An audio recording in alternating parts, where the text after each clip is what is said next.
Un éléphant qui se balançait sur une toile d'araignée et qui fait bam, da, boum, raté. Salut les louveteaux! Alors on a fait une vidéo sur les protéines précédemment et là aujourd'hui on va juste préciser, on va faire une vidéo beaucoup plus courte, on va préciser les applications pratiques de la vidéo précédente. Donc c'est parti pour la première question avec Maë.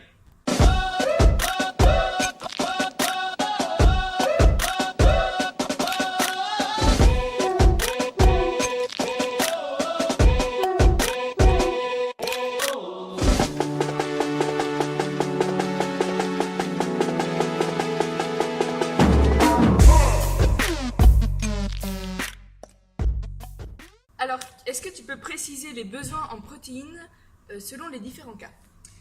Yes. Alors, en fait, je vais parler de 95%, 90-95% des gens. Les recommandations que je vous ai faites dans la vidéo précédente vont être parfaites pour vous. J'avais recommandé jusqu'à 1,8 g de protéines. Et avec ça, vous allez couvrir tous vos besoins. Pour la plupart des gens, entre 90 et 95% des gens, ça va vous correspondre. Alors, il y a des cas particuliers. C'est si vous êtes un débutant ou si vous êtes un confirmé, vous n'allez pas avoir les mêmes besoins en protéines. En fait, les confirmés, ça va peut-être vous surprendre, c'est l'inverse de ce qu'on pense en général. C'est que les confirmés, ils ont moins besoin de protéines que les débutants. Donc un débutant, vous allez pouvoir lui prescrire par exemple 1,8 g de protéines par poids de corps, alors qu'un confirmé, vous allez pouvoir descendre beaucoup plus bas.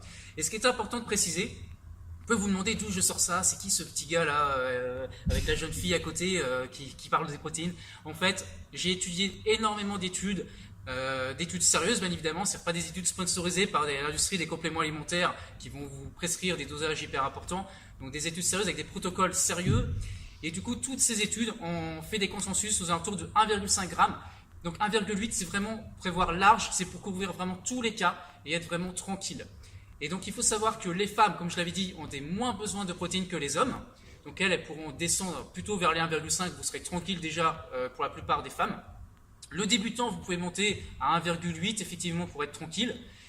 Et du coup, les confirmés, en général, 1,5, 1,6 g par poids de corps, normalement c'est suffisant parce que les confirmés, ils vont dégrader moins, ils vont avoir moins de catabolisme et ils vont favoriser davantage l'anabolisme.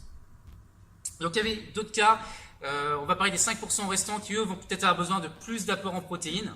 Donc à ton avis, qu'est-ce que c'est Maë, ces derniers cas? Les 5%. Alors, tu parlais des végétariens qui avaient besoin de monter jusqu'à 2,2 g de protéines par poids de corps à peu près, et les bodybuilders dopés qui peuvent synthétiser plus de protéines. Et du coup, Qu'est-ce que tu me racontes là? Qu'est-ce que tu me racontes là? Oui, c'est ça, non, t'as raison, Maï.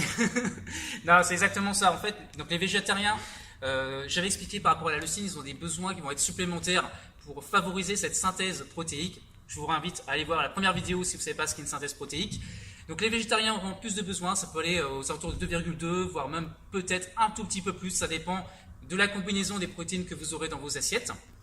Et il y avait les personnes dopées qui, elles, avec le dopage, vont pouvoir avoir une synthèse protéique beaucoup plus efficace. Et elles, effectivement, elles vont pouvoir augmenter les doses. Alors, pas aux alentours de 3 grammes, comme c'est préconisé dans certaines revues de musculation, mais effectivement, pour dépasser les 2 grammes pour ces personnes-là. donc a-t-on besoin de se supplémenter en leucine et sinon, quelles sont les recommandations? Alors non, il n'y a pas besoin de se supplémenter en leucine, parce que j'en ai parlé dans la précédente vidéo, les BCA c'est pas très intéressant, parce que comme Maë l'avait dit très pertinemment, en fait, plus une protéine ne sera pas complète, plus elle sera moins intéressante par rapport à la synthèse protéique. Donc il vaut mieux favoriser les protéines complètes, et donc dans quel cas il vaut mieux éviter, pas besoin de se supplémenter en leucine. En fait, si à chaque repas vous amenez à peu près entre 20 et 30 grammes de protéines, vous aurez vos taux de leucine suffisants pour favoriser cette synthèse protéique. Donc, par exemple, pour quelqu'un de 70 kg, si vous apportez à peu près 21 grammes de protéines à chaque repas, et bien votre leucine, elle sera suffisante pour favoriser cette fameuse synthèse protéique. Oui. J'ai un petit bug. Et donc, pour quelqu'un de 100 kg, ben là, au contraire, il faudra des besoins qui vont aller plutôt aux alentours, alors si je fais mon petit calcul vite fait, aux alentours de 30 grammes de protéines par repas. Je suis sûre qu'il a préparé bon. Non, je suis très fort en calcul mental.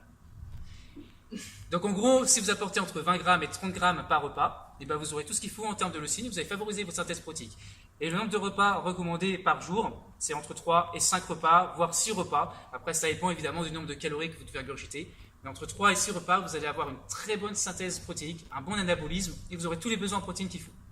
Est-ce que tu recommandes de prendre des glucides avec des protéines, avec de la whey, après une séance de sport? Non.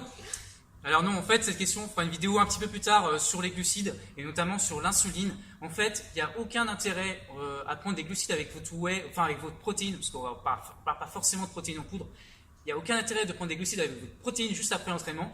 Pour une bonne et simple raison, c'est que toutes les études scientifiques ont démontré qu'en fait, si vous prenez justement toujours entre 20 et 30 grammes de protéines, après votre séance de musculation, des protéines seules, par exemple de la whey toute seule, et bien vous allez favoriser tout ce qu'il faut en termes d'insuline et en termes de synthèse protéique. Du coup, si vous rajoutez des glucides, aucune étude a démontré que ça avait un intérêt supérieur par rapport à la synthèse protéique. Après, bien entendu, vous pouvez le faire, c'est pas mauvais, c'est pas négatif, parce que si vous devez répartir tous vos glucides sur votre journée, ça peut être intéressant effectivement de les répartir autour de l'entraînement, c'est-à-dire avant et après l'entraînement. Mais pas la peine de vous ruer sur des glucides juste après votre training en vous disant sinon je n'ai pas profité de la fenêtre anabolique. Les simples protéines après l'entraînement, ça suffit. Donc pas de panique, ne stressez pas et prenez votre temps. Ouais, le rapport, de toute façon le rapport protéique il va se faire sur les 24 heures effectivement. Après, bon, c'est comme intéressant de prendre le plus rapidement possible des protéines parce que du coup ça va permettre de favoriser cet anabolisme et toujours la synthèse protéique juste après l'entraînement quoi. Bon les petits loups, on vous fera une vidéo beaucoup plus complète sur les glucides très prochainement. Ciao. Ciao.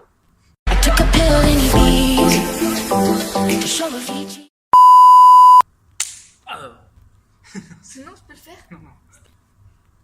Après avec le bug. Ah ouh les louveteaux.